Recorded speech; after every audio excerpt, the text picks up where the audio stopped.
Hello guys, for today's video, andito po tayo ngayon matutunghayin natin ang ating kaibigan na nagluluto.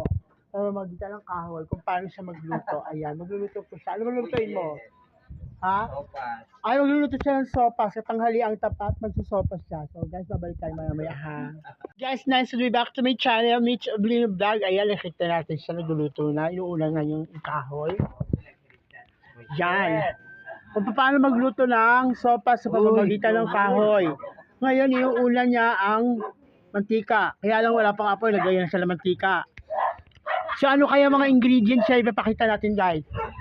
Huwag mo ako tatantanan, huwag ka maingay. So yun guys, mapakita ko sa iyo kung paano mga ingredients siya. Meron siyang hotdog, meron siyang sibuyas, ano pa? Meron siyang chicken. Ayan. Yan guys, nakita ko sa inyo, mapoy na po ang kanyang kalan. Ayan. Yan talagang hirap ng buhay. Kailangan natin kumayod. Ang dami pa. Ayan. Ito po siya sa aking friend na si Richard Gumapa. Kapatid po siya ng aking friend. Yan. Inuna niya, nilahat niya na agad. Wala na pa isa-isa pa.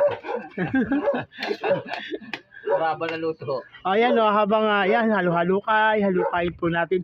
Maya-maya guys, makikita natin paano siya naluto na. Ayan, bye-bye. Babalik tayo mamaya. Yes guys, nice to be back to my channel, Mitch Oblino Vlog. At titignan na po natin ang kanyang pagluluto ng sopas. Yan. Andito ulit tayo. Ayan, sabi ko nga sa inyo, babalikan ko ang kanyang pagluluto ng sopas. Titignan ko ang resulta. Yan guys, napakita ko sa inyo, wait lang ha. So yun nga guys, andito na po tayo. Ayan, nailipat niya na sa, ano to tawag nito? Nailipat niya na sa kaldero ang kanyang sopas. Ayun. Oh, hindi pa siya kumukulo guys. Ayan, binuksan ko na lang. Kung saan na ako magbukas. Ayan, lakas ang apoy ng kanyang, ng kanyang kalal. Mas masarap daw magluto sa kahoy. Sabi nga, di ba? Malasa. Ayan guys, kaya yun, hanggang dito na lang.